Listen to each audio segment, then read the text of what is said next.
about your policy.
Hey, Burgess. Hi there. Can you see me all right? Yep. Oh, good. Um, yeah, I saw the evacuation orders east of Tallahassee. There's going to be some flooding over there, it looks like. Yeah, it's coming right at us. It's bad. We're going to close the bank at 2 o'clock today. Wow. That's something. So, It could be as bad as Michael. I don't know if I believe that, but wow.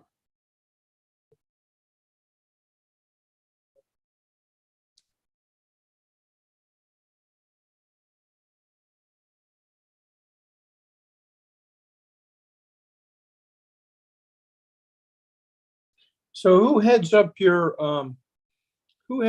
group at the bank?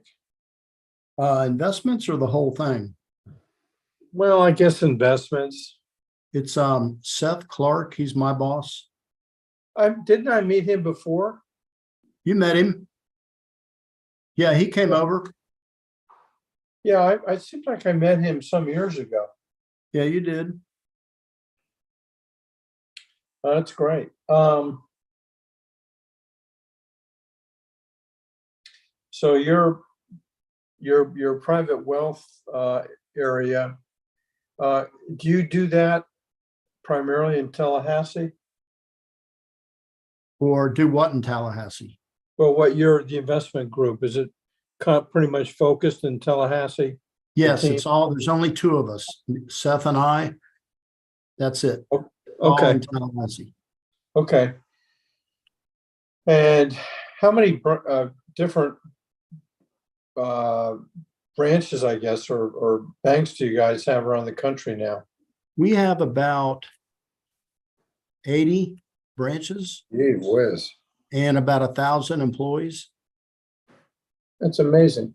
And we just expanded into Marietta, Georgia. Yeah, you told me that. And we built a new branch in Water Sound, 30A, Seaside. Well, good. So we're slowly expanding. I think we might even one day go into Pensacola. I don't know. So how do those 80 branches, do they feed you business on the? Yes, absolutely. But a lot of it comes from Tallahassee. But yes, they do feed us business. But trust, we're kind of self-sufficient. We go out on our own. We don't depend on the bank, but it does trickle in from the bank. But it tends to be, attorneys and accountants and just people that like the bank, friends of the bank. Yeah, referrals. Yeah, the bank board, It's good.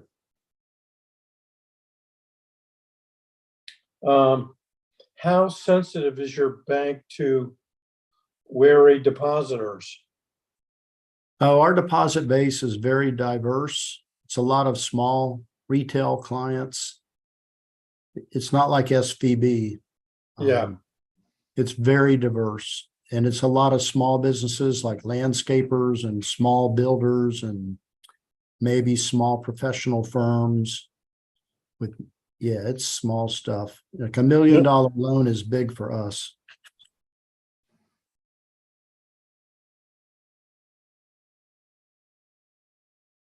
That's good.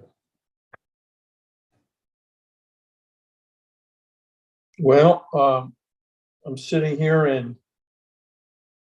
the historic district of Savannah. Are you there on business?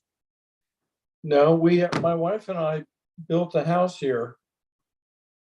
It's basically finished. They're still doing little things, but so it's an investment property with two rental apartments and then the main house. The main house is rentable too, and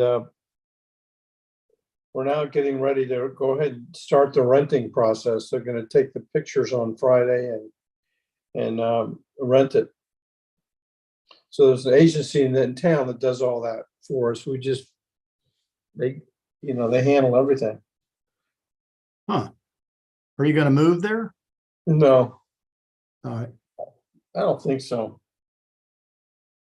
It's just been fun. It's been a fun project. Are you gonna rent it on Airbnb? No, so the way that works is here, you have to own the house as a residence. This is just an LLC. They do have a lottery where we could qualify if our number came up, we could through the lottery do Airbnb. But what we decided to do was executive rentals. So these are going to be 6 to 12 month rentals. Oh, okay. Not as much money, but it's stable. And you're not dealing with who knows what. I know some guys who do Airbnb and done very well.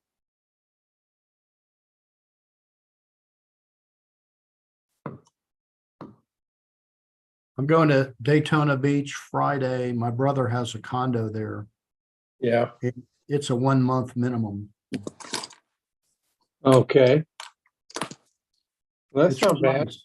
It's a nice condo. It's old, but it's nice. It's in South Daytona Beach Shores across from the Publix. You're going to just spend a week there? I'm going to stay there till Labor Day and come back. That's nice. But you have to rent it for a whole month? Yeah, he rents it by a 1 month minimum, but he does have some Canadians that rent it for 3 months, like January through March. Yeah, that's good. And Yeah, a lot of people do that down that way for the Canadian market. he's pretty happy, but that last storm caused him a lot of insurance deductible. Mm.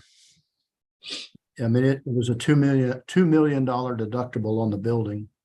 Jeez.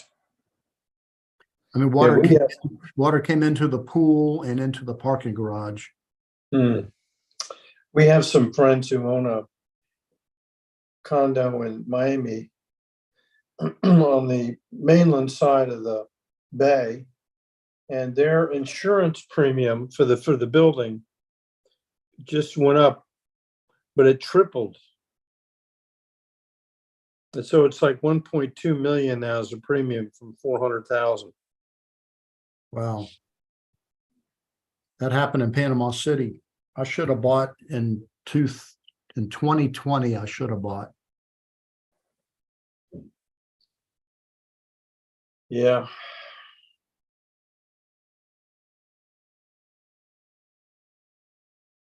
Do you go to Panama City very often? Yeah, it's only an hour and 20 minutes away, and the sunsets are gorgeous, and there's always live music somewhere, or Yeah. actually everywhere. And it has dining, it's got golf, it's got whatever you want to do. Fishing, boating. Yep. You want to It's get got- out on Yeah, and then of course Destin is nice, but it's a further drive and it's kind of expensive. yeah. And it's very congested. Yeah, say the least. Yeah, it's I mean- really, I remember Dustin back in the 70s. It was Navarro Beach, and it was pretty laid back. But if you go over into Fort Walton, you can find condos for a very reasonable price. And they're back off the water, but they're high up. Uh-huh. But yeah, Destin has become so desirable. Ah,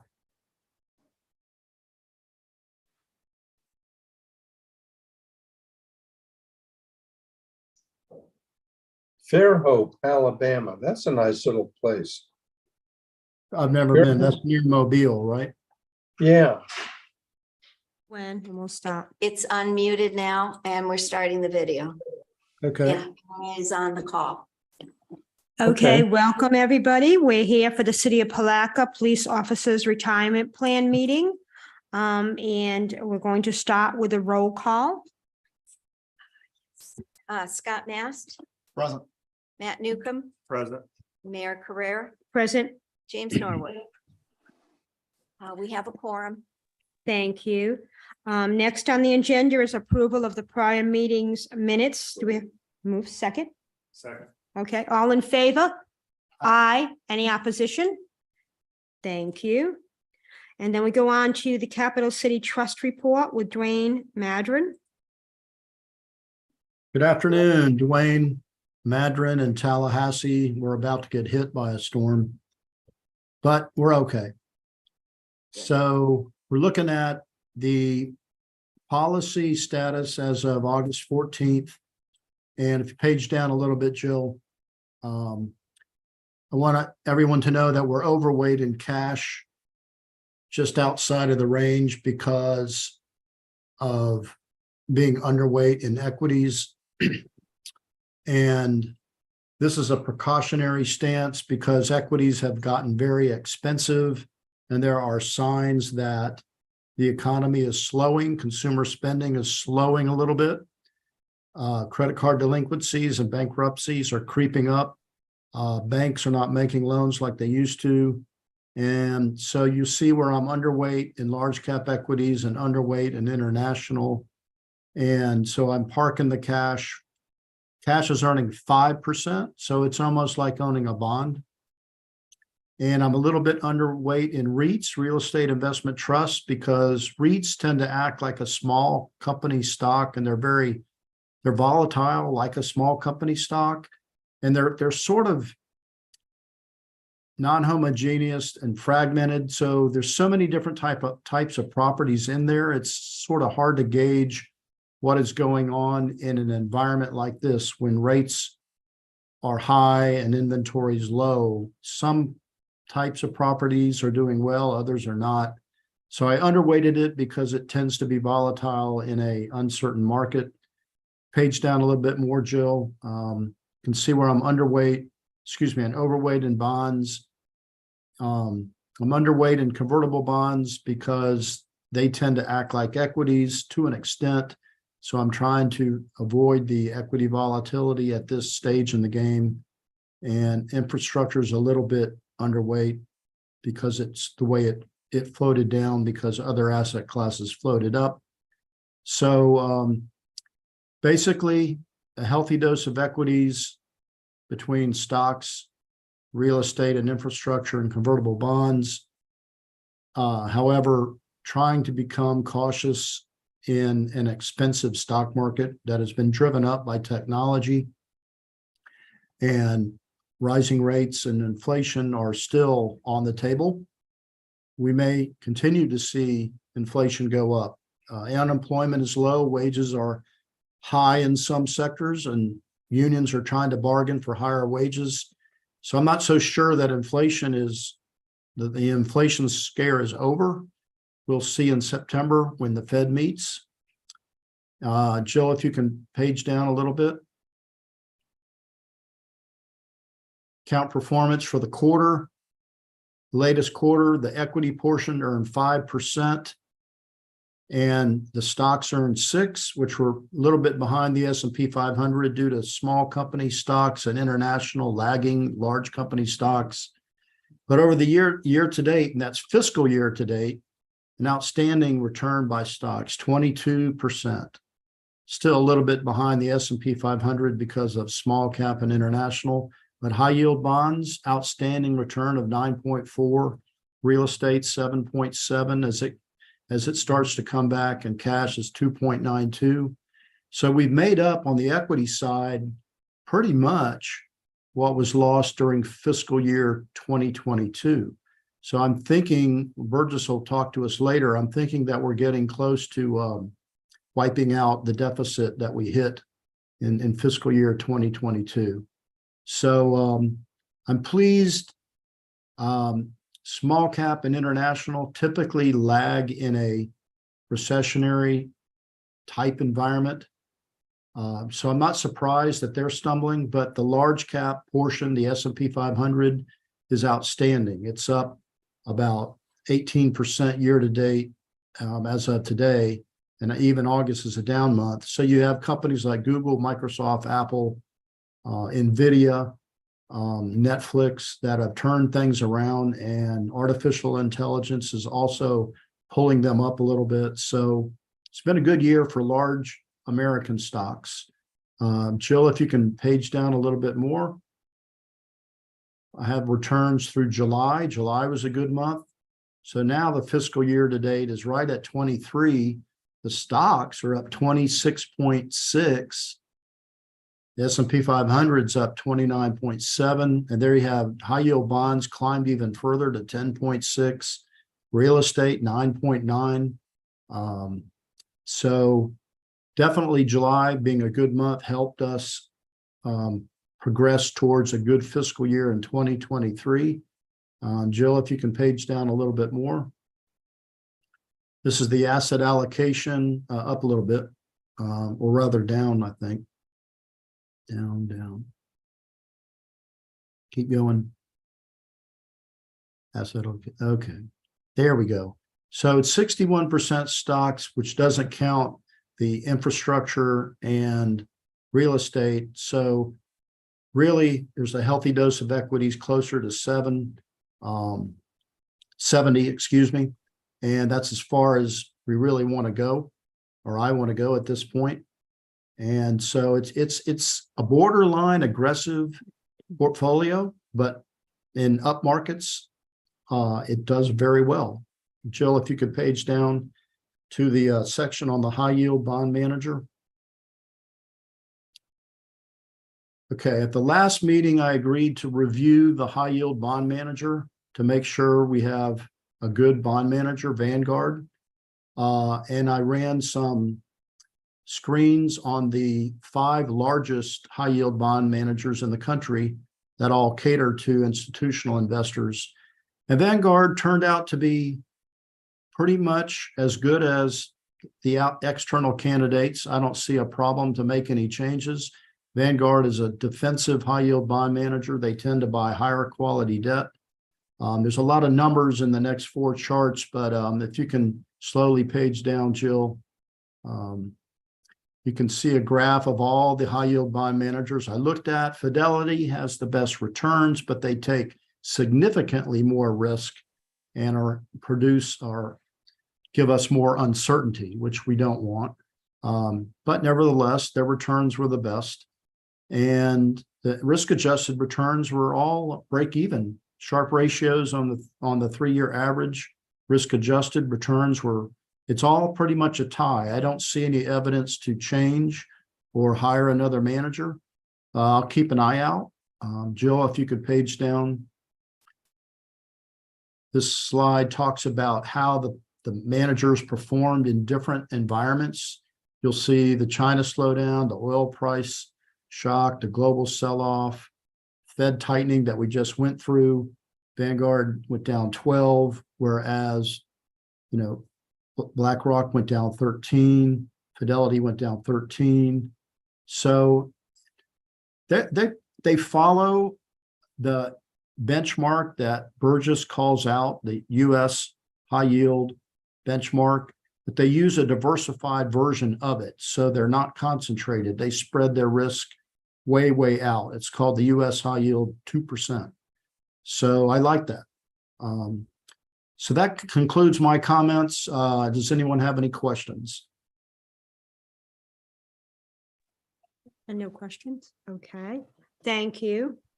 Thank you. Do we have a motion to accept the report as presented? Make a motion to accept the report as submitted. Second. All in favor? Aye. Any opposition? Okay, thank you, Mr. Madron. Going on to Thank you. BCA report, Burgess Chambers. Madam Chair, Mayor, good afternoon, everybody. Burgess Chambers in Savannah, Georgia. So got a little house up here and we're trying to get it ready for the direct hit tomorrow. Jill is nice enough to be hosting this And I'm going to ask her to go to page 9 of the investment policy statement. As you all know, that's where she is. Our governor signed House Bill 3 that went into effect July 1. And with it, there's language, pecuniary language required in the investment policy, which in short means that a reminder that the investment program must take the best return and best cost available into consideration before any other aspects, for example, social responsibility, that kind of stuff. ESG factors are not allowed to be considered as primary reasons for investment selections. And in fact, in this board, they never have been. So the language that's required that your attorney has reviewed, Anna's office put a lot of effort into this, and we incorporated that language on page 9 under Florida statutes, section 18. There's not much there other than just a lot of discussion about it, what it means, and I think it's pretty self-explanatory. Any questions about that? No, thank you. Okay. So the next step will be the pension office up in Brinkman's group up in Tallahassee is going to be providing guidelines to all of the pensions around the state for reporting purposes. There's going to be some type of report that'll have to be submitted to the state. We'll work on that once we get some guidance. And that will be essentially a means to verify that the House Bill 3 language is shown on section 18 here is being properly followed. Okay. Hang on just a second.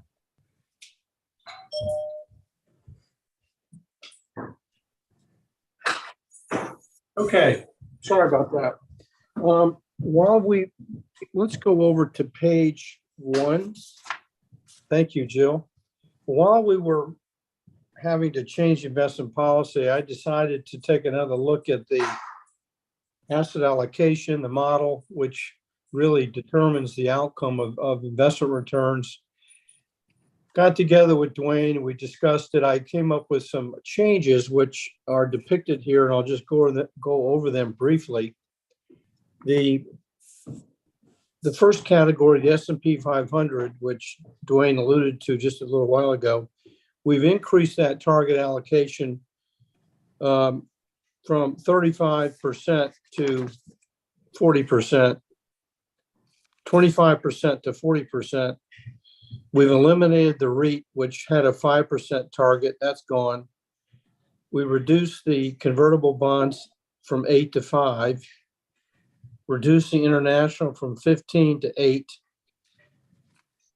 So essentially we shifted 15% of the program within the equities up into large cap, really for safety reasons and just better performance, pulling the money away from other areas that had either too much volatility or had too much, I would say, value equity allocations. And then in the bond area, we increased the bond target from 18 to 20 and reduced the private real estate, which is depicted here as NCREIF Odyssey, from 7 to 5. The bond market now is a big deal because the expected returns here are 5, 6, 7, 8% going forward. With these higher rates and the longer duration in this bond product, we're going to see some very impressive returns, we believe, in the bond market over the next 5 years. And once the Fed starts to pull rates down again, you'll see another pop in bond performance given the duration profile of the Bloomberg Aggregate Index. I'll pause there for a second. Dwayne, do you have anything to add here?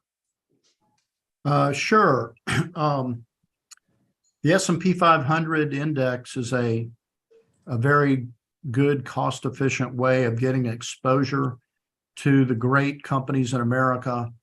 And over time, the S&P 500 has changed. The makeup of that index has changed. About 12 years ago, Exxon and Merck drove it. Today, it's Apple, Google, Microsoft, United Healthcare, even Netflix and Tesla are up there in the mix. So it's our stock market is a little bit differently made up today.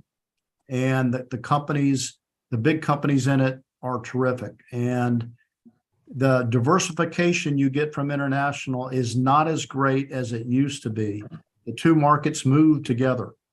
They used to move opposite one another, but now everything is so connected that it pays to have a home country bias because the S&P 500 has over half of its companies defined as global. In other words, much of their revenues are already coming from out of the United States. Coke has 80% of their revenues from outside of the country.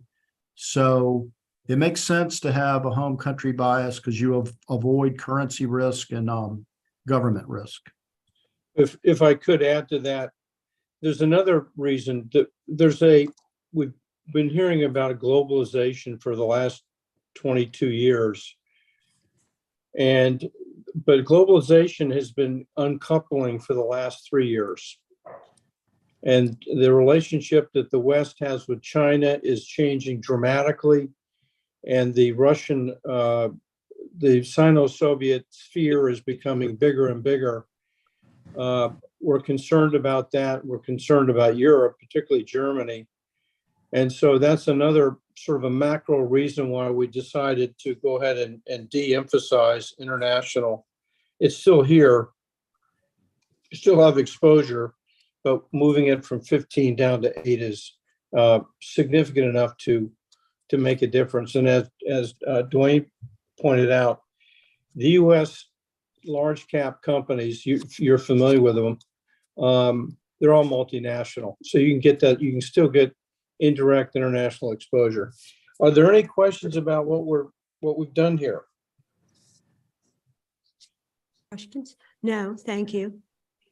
Okay, Madam Chair, then if there aren't any other questions, then I would suggest that someone consider a motion to adopt this policy, in particular because of the House Bill 3 language. That portion absolutely has to be adopted today. And if you're okay with the rest of it, then just consider adopting the entire document today. Madam Chair, Yes. I move we adopt the investment policy statement. We have a motion and a second. All in favor? Aye. Any opposition? Thank you. Yes, you're welcome. If I could ask Jill, who does a marvelous job here hosting, to take you to our regular report for today. There it is. Let's go to page 1. But one of the unintended consequences of the Fed's aggressive policy to stall the economy, which frankly hasn't worked exactly as planned, but it is slowing things down, is that because of the high interest rates in the mortgage market, 7.5% to 8% now, there are a lot of people who simply have no reason to sell their house because they can't afford to move into another house with paying, say, 3 to 4 times the mortgage rate. And that's the main reason why we have a housing shortage. Just there's nothing available on the market. And this isn't going to change our view. It's not going to change until interest rates come down significantly. We haven't really seen that start. We believe that will start sometime early next year. And inflation obviously is the big determinant when that begins.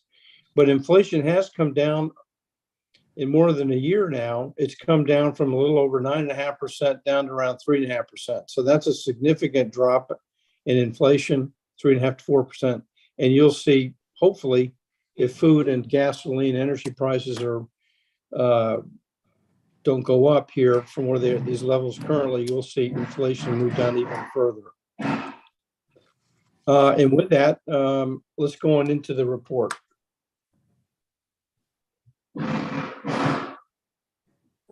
You can see the summary here on page 4. Yeah, you had a pretty decent quarter, up 3.5%, 3.1% versus 3.5 for the model. Results were above average. You did have a slight underweight to equities, as Dwayne mentioned. Equities have been very strong, and that's the main reason for the slight trailing performance. Fiscal year to date, that's October 1 through the end of June, up 13% on 1.4 million. I suspect you're up around 14.5 to 15 as we speak. So we have another month or so left in the fiscal year, and perhaps we'll end up with a return in that 14.5% range, 15% range. We hope so.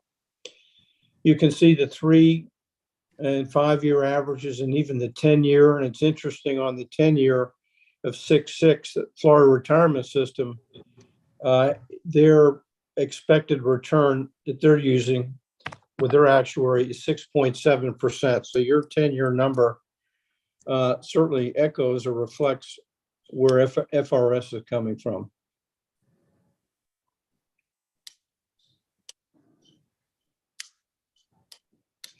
I'll note in the manager review section that we initiated in July a suspension of the dividend reinvestment program at American Core Realty. American Core is the private real estate strategy.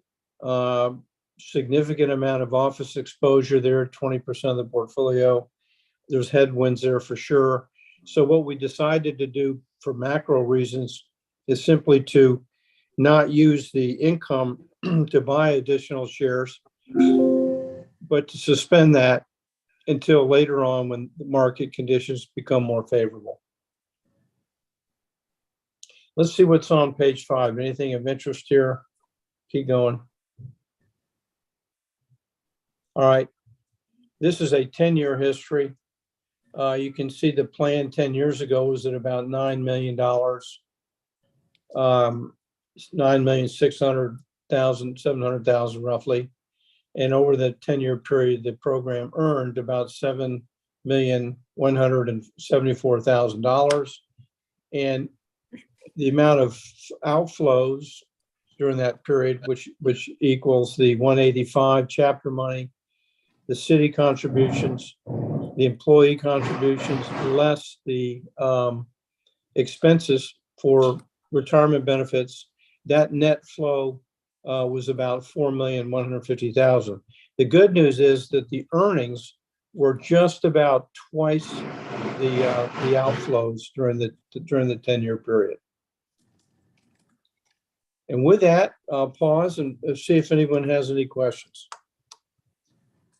Any questions? No, and thank you. We'll go on. You're welcome. The only other thing I'd like to remind you of, and Jill can get into this a little bit later, we're recommending a training session at the meeting on the 28th. And we need to get the investment policy executed today. That's all I have to offer today. Thank you. Thank you. You're welcome. Do we have a motion to accept the report as presented? So move. Second. All in favor? Aye. Aye. Any opposition? Thank you. On to number 5, Clausen, Coffin, Jensen, Levinson, Anna Parish.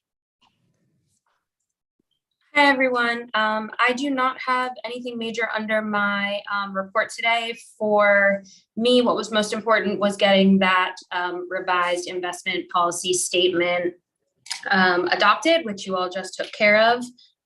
So all good on that end.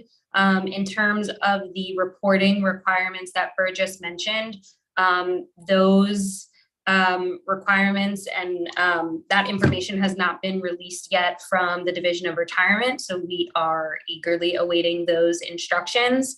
If there's anything we need to do on our end, once that's released, we will do that just to make sure that you all are in compliance. So just keep an eye out for more information on that. But, with the acceptance of the new report, we are good to go. Thank you. Any questions? Thank you. Thank you. Okay, can I do a mulligan? You- Burgess, what did you say that the training date was? The 28th? I believe it is. Jill, that's the date of the next meeting, right? Yes, November 28th. What Burgess is suggesting to each of the pensions is that during the time between the fire department meeting and the police meeting, that we have a lunch where where Burgess and Dwayne and Anna will have about an hour and a half to do the educational portion of board members. So that it takes care of a requirement that the state has, but we really don't require it, but we encourage education. And this is one of the ways to get all the boards together and Thank you. learning. Thank you. And if I may, the cost to send people to these conferences, the hotels, the rentals, the meals, it's a lot of money. And this saves the city of Palatka a lot. So, and we're happy to do this once a year. If you want to try, do another one in 24, we're happy to do it. Thank you, Burgess. You're welcome, sir. Okay. Do we have to move on? Okay, we'll move on, excuse me. Yeah, Quarterly expenditures? Yes. The expenditures are up on the screen right now. Nothing unusual all happened in the expenditures to June. Compared to budget, we're basically under budget as well. So I just need a Motion. motion. So move, we pay the expenditures. Second. All in favor? Aye. Aye. Any opposition? Thank you. On to meeting dates, 2024. These are the suggested meeting dates for calendar year 2024. So we already know about our last meeting for this calendar year. This would be, I asked Burgess and Dwayne and the actuary and the attorney if what dates work, and these are the dates that work for everyone. Just want to get them passed because our city clerk wants them for calendar year 2024 now. They're up on the screen. Yeah, I had to write them down on the agenda. And we do need a motion to approve the Yes. dates for the meetings for 2024. Yes. Are y'all good with it? Okay, Make a motion to approve the dates for calendar year 2024. Second. all in favor? Aye. Aye. Any opposition? Is everybody, are you done transcribing them? Yes. Okay, thank you. Revised budget? This is we had already passed a budget in June. Since then, I have gone to our interim city manager. I went for June and it was denied, but now we've remade our suggestion and for a full-time pension and benefits administrator. It has passed the commission as a line item in their budget.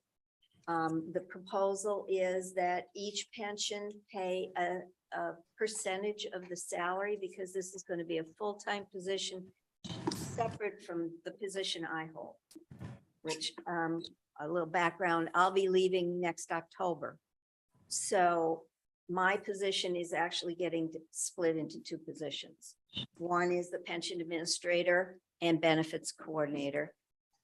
Pension administrator is going to take up about 75% of the time. Benefits related to the retirees as well as current employees will be the other 25%, which is why the city has in there that they're picking up 25% of the salary. Each pension has been distributed, the remaining mainly based on how many retirees and such are in each. The general fund's 30%, the fire 20%, and police 25%. before I got here, pension was a part-time position that was handled remotely. And the pension administrator would be in about twice a month for about 5 hours each time. When I took over those duties, I also ended up with all the duties that the HR administrator, when she used to do some of the pension, they all devolved onto me. So this position has grown as positions tend to. And I feel the need that there needs to be a full-time person who is available on site at least 2 days a week, even if the position becomes remote at all. I would insist on having someone here 2 days a week in person, because I hope that this person will reach out into our current employees and educate them more on what the pension is and the value of the pension. Because I believe most of the general fund people just don't understand the benefits of it. So the estimated wages are really estimated because our HR hasn't been able to get in contact with the gentleman who made our salary study to slot the position. But that should be enough to carry that position from January to the end of the fiscal year and the end of September. The benefits you notice are fairly high. I took the highest amount because that's what the city pays as the highest amount toward benefits on the highest plan. So that could be significantly less. But this is the expected contribution from the general, from the fire and the police. You see that currently the police contributes $7,000. It's going to go up to 17 as the contribution. I think there's a ton of value in having this full-time position, not only toward the employees, toward the retirees, but toward taking the ordinances and methodically going through with the pension attorney and updating our ordinances, which is going to be fairly time consuming, but necessary. The ordinances are updated ad hoc as necessary, but we really should, as a board, be looking at these ordinances and cleaning them up, because even our meeting dates don't really meet the ordinance right now.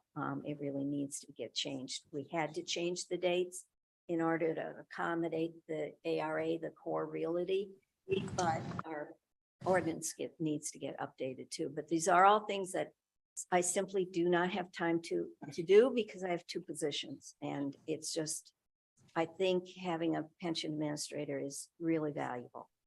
Jill, what did the fire board and general board, did they hear this presentation today? Fire did, and they passed it. What about general? Is general after? General's at 3:30. And this would obviously relieve some of the burden on city hall staff, correct?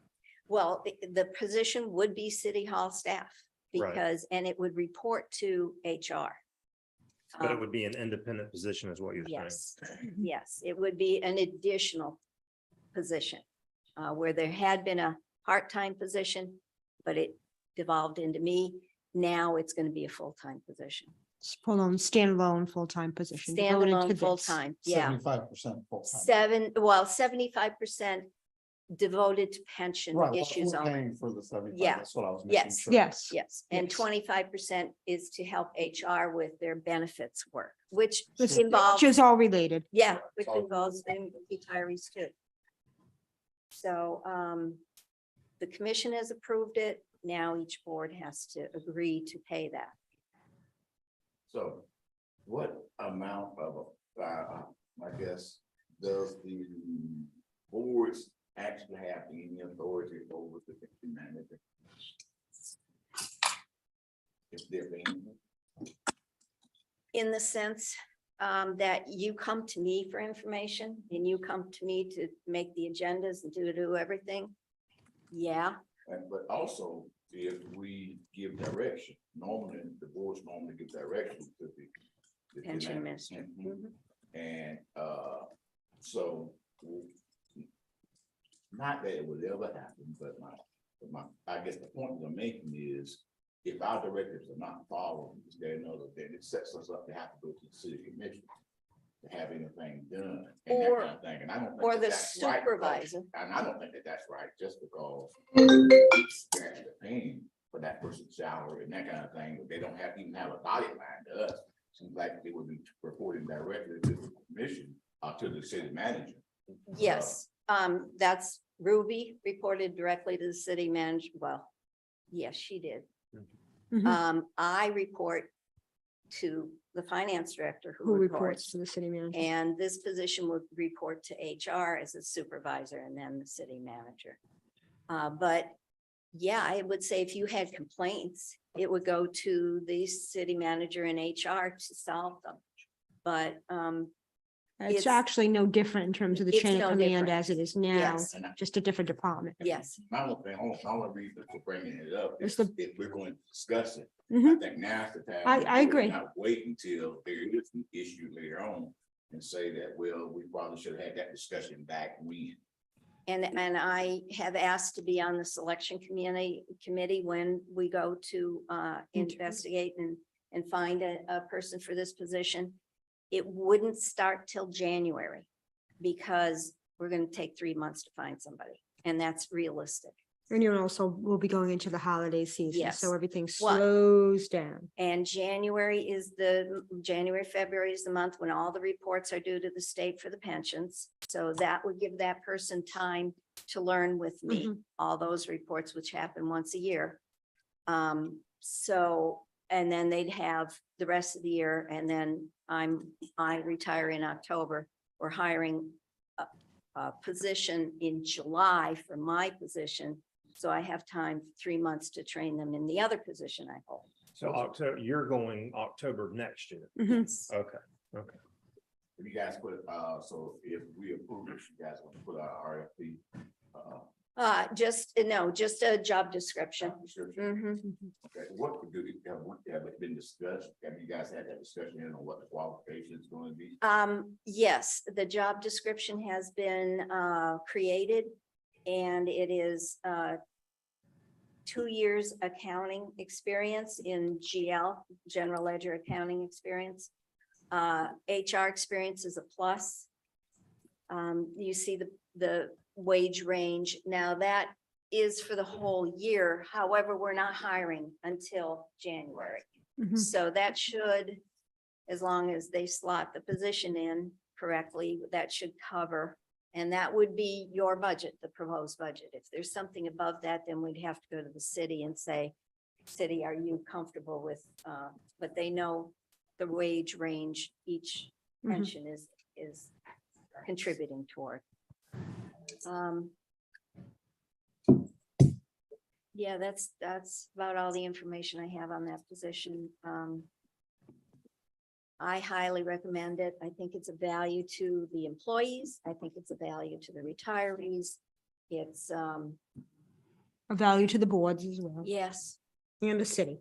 So with that said, do we want to recommend funding and approval of that, or?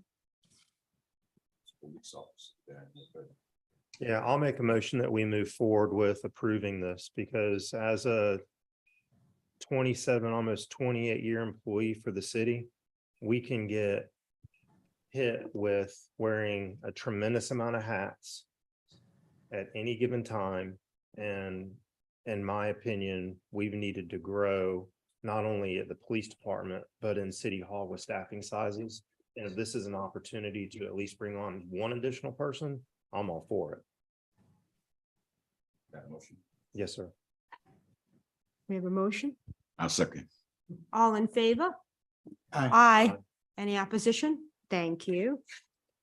And I agree, we need to have some people have the ability to specialize and not have them all over the place into the focus.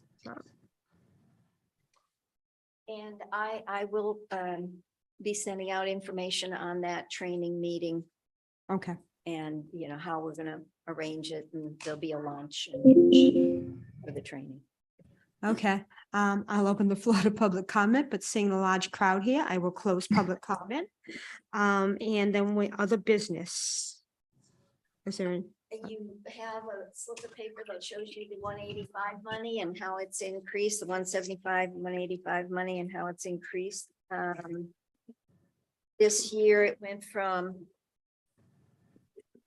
$85,000 last year to $99,000 this year. There's no real rationale for why it goes up and down.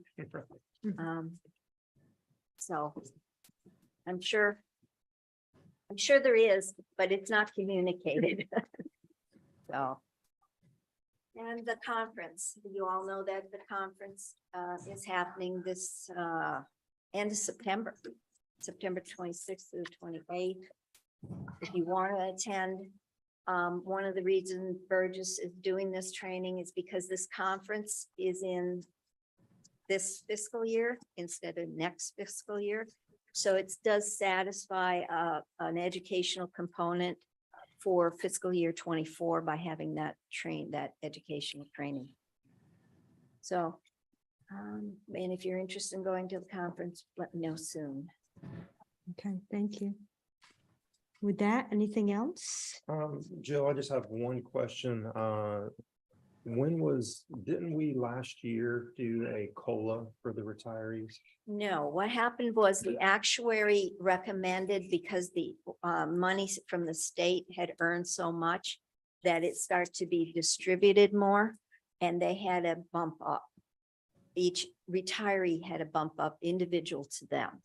That wasn't COLA. And they could rightfully have a bump down next year. There is no telling, except from the actuary, where that money's going. So, and there have been bump downs in the past.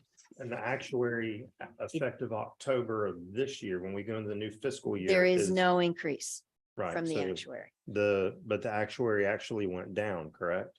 To 3.05? Yes, but they're not making a correction this year. They're waiting, just like they waited, I don't know, 6 years before they bumped up. They might wait a while because they hate seeing people fluctuate Yeah. like this. You know, they might wait a while, see what the market does, couple of years, and then restudy it and see if it has to go up or down. So what would the process be, being new to this, other than just a few months of meetings or quarters, I guess? What would be the process at looking at doing a COLA for the existing retirees? And the reason I ask is one of our retirees saw Chief Shaw and I in the parking lot earlier as we were leaving for lunch and stopped us and was asking about it. So, Well, the board needs to consider what they're asking for from the actuary. Because if you say a 5% increase across the board, if you say you could increase it X percent on retirees who've been in the pension longer, maybe, you know, up to 5%. So 5% for those who've been in the pension for 10 years, because they have lower rates just because wages were lower back then, and to help with inflation. And then graduate it, but you have to give the actuary a plan. Okay. And that's why I've told those retirees who have called me recently about a COLA, because inflation's on everyone's mind, is I give them the board members' email addresses. I give them the commission's email addresses, and I say, you know, you need to talk to these people and tell them your situation so they understand. But ultimately, it's the board. And then they go to the actuary. The actuary figures it out, how it's gonna impact going forward. Because ultimately, it's the city that pays for it. Because the employees contribute 6%. That's not going anywhere likely. So the city has to agree to it as well, that they're gonna pay that additional amount. And I've told them it's probably gonna take lobbying for a period of time in order to get it in the budget for next fiscal year. not the one that we are about to start. No, too late. Too soon. Yeah, that's coming up too soon. Thank you. Okay. but you have time to talk about it in the next meetings and things. But I would think too, is just, general discussion. It is something that we probably do need to consider. And based on inflation, based on when those individuals retire, and I think it needs to be based on the number of years you retire, that you retired as well. Just to be fair. I know that we have at least, based on my memory, we have at least 3 that have been in the retirement, drawing retirement from the police department specifically. I can't speak of the others. But I know of at least 3 that have been in it for, one for probably 18 years, if I had to guess. One is probably 15 years and another one is 12. So I can mean- get you that information too. So if you want to get prepared for the next meeting with that information, if you want it. I have it. You have 35 retirees in the police pensions. 35 people drawn. Yeah, but I think we probably need to actually look at the number of years, ask the actuary to take a look at it, see what it's going to actually cost us to be able to do it. And we need to actually give them the number. We're actually looking at based on. I think that's what Jill is Yeah, suggesting with the yeah, plan based on all those yeah. factors. We need Yeah. to make sure that we're prepared to do that as well. Because you're gonna also have to be prepared to advocate or support that when it goes before the commission. When I know before when this action has happened, a couple of years ago, there was, well, do beneficiaries get it or not? And there's a lot of, We have quite a few that 35 has to be beneficiaries. there's at least, I know of at least 3 or 4 are beneficiaries. This year, when you do bring it, why don't you also bring to us the discussion that the commission had when it came up a couple of years ago, so that we'll be able to address those concerns as well. Mhm. Where we can give them as much information as we possibly can in order for them to make a decision Mhm. and not get the can down the road. Jill, is that information on who the 35 retirees are? Is that information that you can disseminate before the next meeting, or is that Yes. something Yeah. that has to be done throughout the meeting? No, I can send it. Yeah.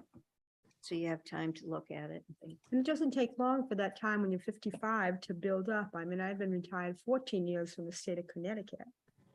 So, because I retired at 55, so yeah, Yeah. doesn't take long. Even when you said 35, I can think of, I've been here a long time. I can only think of maybe 12 or 15. You said 35, that's double what I know. Yeah, A lot of them, I don't know how, yeah, see, and it could be before your time even. Yeah. Huh? Yeah. has to Now, be. when you say 35, is that people actually drawing money or who Yes. will draw money? no, No, no, that is actually money. drawing money every month. And that's counting people that are in draw. No, because they're not, no, People they're that are not officially retired, that are actually drawing money every month out of the pension. collecting Aren't pensions. people actually drawing money out every month out of? Drop aren't, the money is staying in the pension. Okay, okay. Yeah, they don't get the money until they actually leave the city So that's physically. 35 former police officers. Yes. Mhm. Wow. Mhm. Okay. Very And that's the other reason I think a full-time position is, I don't think people realize How how much, many phone calls, yeah. how many people Right. Yeah. drop by, how how much many, you know. work this actually involves. Yeah. Yeah. Not the general Oh, employees. yeah, they're up over 100. Yeah. Yeah, that would be- general employees plan probably really needs an administrator because they really do need to go out, be able to go out and get into the different departments and educate those individuals on I the agree. benefits of being retired. Well, and I think that's- help our retainage rate too. Well, but more you than know. that too is, I think if you're really concerned about the employees and their livelihood after they are, they leave the workforce. I Yes. think that we have a responsibility to educate those individuals now, where they won't come back and say, if we had known, so. Yeah. Because when you're just starting off, the first thing from your mind for most people is retirement, and that's when people need education. Yeah. Before they sign on all those dotted lines as to what they're agreeing to Yeah. do for their future. Good stuff. Okay. Okay, thank you. Do we have a motion to adjourn? Motion to adjourn. Thank you all. Thanks, everybody. Thank you. Thank you.